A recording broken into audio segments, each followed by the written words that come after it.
Welcome back to IMS Academy. Saturday, May 28th, 2016, Memorial Day weekend. Right away, when Andrew gets top side control, I immediately do not allow my shoulders to get on the mat and work up to an escape. It's just a state of mind I put myself in when we started this roll. I wasn't going to let him have top position and work on me, so I decided to be active very quickly, get out, and impose my will from the onset and test him out today. See what state of mind he's in. Last week Andrew was super strong. He came in feeling tight positionally, great defensively, and I wanted to see if I can catch him off guard with Will here. Here I am dragging him back in the center as he works an underhook on my arm. I stay low. He briefly tries to attack the neck, and then I'm going to shoot my hips in and attack his head here. He's going to sacrifice, put his back to the mat, start to attack the leg, but I keep my left elbow tight to my knee. Here we are back in the quarter guard position. Very common position and neutral position. I smash his knee across his body here as a smash game constantly, and then I work to a side control pass on the opposite side. Here he is trying to get his legs back in the fight. I push his knees down to the mat, and now I'm starting to work leg position here.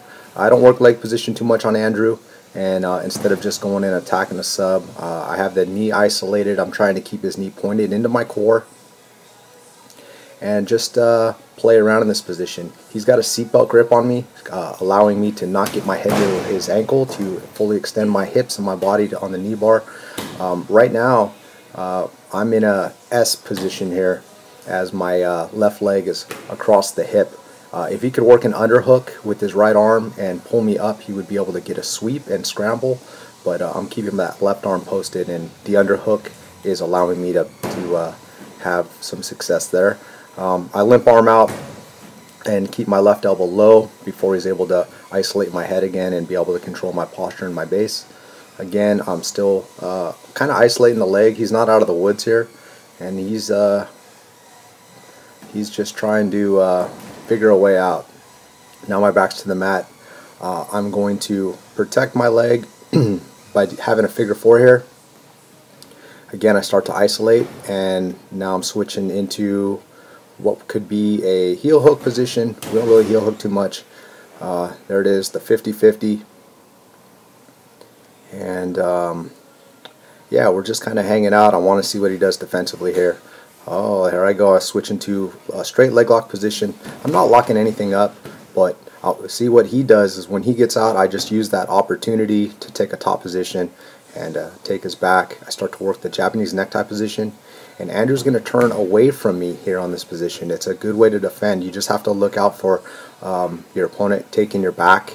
I wanted him to turn all the way in and defeat the position. As I go to that side, he tries to Granby roll. I base out with my right hand, post, and not allow myself to get swept. Again, on the bottom here, he's kind of turtling up a little bit. I've got that left shin across his forearm and just kind of working on his body. Positionally, I'm in complete control here. Andrew needs to tuck his chin and not allow his head to get controlled that way. You need to be small. Again, when he works that quarter guard, I push that knee to the far side on the mat. I'm able to get that knee out pretty easily.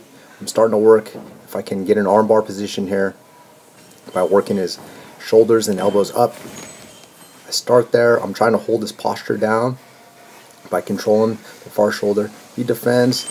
Again, from the outset, I did not want to be on my back, so the urgency for me to get up and to attack is there, as you can see. And I scramble and put Andrew back on his back. I don't think he had any top time here in this session, except for maybe that brief moment there. Jump back over to side control. He starts to turn away. There I go. I start to take the back. I've got one hook in, and I've got that left arm underneath his chin, so he needs to get back to the other side and get his shoulders to the mat. He's going to attempt to go back and turn his right shoulder on the mat, but when he does that, he does not shift his body. So I switch here and allow him to keep back to back. So instead of back to mat, I switch to a body triangle here and begin to lock in the choke. It's just a short choke with the gable grip or the strong grip. And Andrew taps out. And that was session number 1. Good roll.